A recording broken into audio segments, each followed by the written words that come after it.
Namaste, Dr.Roshan again. So, earlier I did a consultation with a guest and he was so concerned about the weight that he tried a lot. What he did actually, there was a bucket of, let's say the top bath full of ice, and then he used to dive right away in that ice and make himself shiver. So that he'll lose some of the fat that is attached with some organs and all that. So he has gone to the extent, man, and now I'm still excited about him. So, and then I realized, and yes, he was successful to lose the weight. And then I realized that Ayurveda, they have already said for the disease, it's a body, mind and soul. And until and unless we bring that strive from the mind, or let's say be conscious from the soul, it's very difficult to solve certain issues. And in the obesity also, there's a thing we need to know, that it's not the problem just in the body, it's also the problem of the mind or sometimes of the soul. So now being conscious is equally important, being satisfied with the mind is equally important, and being healthy with the body is also equally important. So let's go with the body. That's quite easy. It's something we touch, we feel. So now today we have blood tests and so many MRI, X-rays and so many big equipments than that. So first let's do a blood test when someone feels like, okay, I'm getting obese. Maybe there are some obvious causes like thyroid dysfunction or some glucose metabolism problem, like diabetes or anything like that. So if there are those problems already, just remove the cause, everything is going to be solved. But now there's everything blood profile good, but you are still gaining weight. So there might be some other causes still, like you take something wrong, like fast food or burgers or pizza, or the activities are quite not sufficient, the input and output ratio, what they call, is not matching. Maybe input is somewhat more, output is somewhat less. So now there are other factors as well. And in Ayurveda, what they call, it's a kapha imbalance. So there are certain kapha type of diet, kapha type of lifestyle and all that, which might imbalance kapha or balance kapha. If that is done in the wrong way, that will definitely imbalance kapha. So now Ayurveda says it's a balance in kapha. Western medicine says it's a input and output problem. Maybe some glucose that's quite high, or there's lots of storage, or anything like that. So how to solve this issue then? So with that example, like earlier how I started with a guest, so it's all about willpower, how much extent we give ourselves so that we lose weight.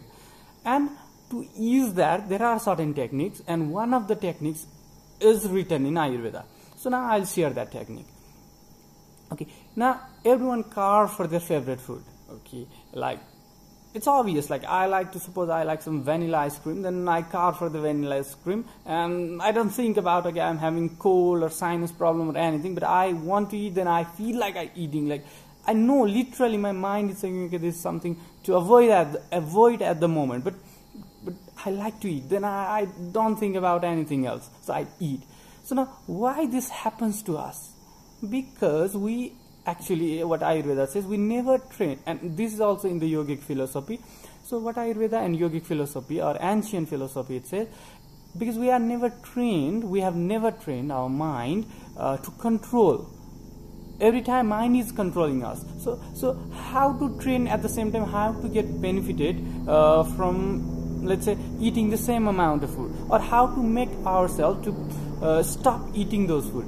So there's one technique called mindful eating, and it's also a way to eat with all senses. So how we do that?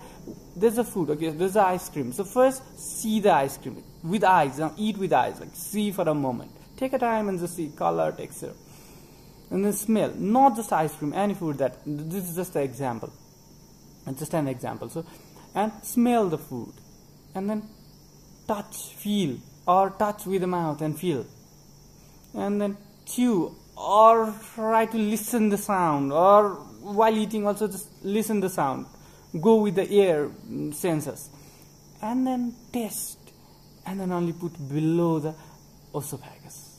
Okay, so now these 5 senses, when we eat the food, we satisfy even with a small amount of food, and maybe we carve for the same ice cream maybe every week, then now we start to carve maybe for every month, or like if that is logical, then we go with the logic. Now that is quite easy for us to think like which food are good, which food are bad.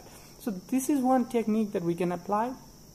Plus there are lots of other techniques, lots of other foods and lifestyle that they have mentioned. Even in the food therapy, lots of the researcher or the great professors, what they have said is fiber based food or fibrous food are always good for the obesity, someone who want to lose weight. Okay, so now increase fiber food, so that includes the green vegetables or fruits. Watermelon is an amazing example for the fibrous fruit, so increase those amount of foods, those type of food. Okay, and we can do a self massage, but dry massage is preferred for someone who want to lose weight rather than the oil massage. Regarding massage and yoga, yes, yoga, there are different yoga to burn calories, and we need to burn calories to lose weight. Now someone says, okay, this medicine is going to lose weight. Never. It just like just eating medicine or doing something is not going to lose weight. You need to work out, you need to burn the calories, so that only you can lose the weight. So that if they have certain medicine or herb, that's a supportive, that's only the supportive to lose or to burn the calories or the fat that is in a storage form. So these are the few things. So if there is any questions or anything, you can comment in this video, and any topic you want to cover, you can also comment that. Okay, bye bye, have a great day ahead, live healthy, happy, bye bye.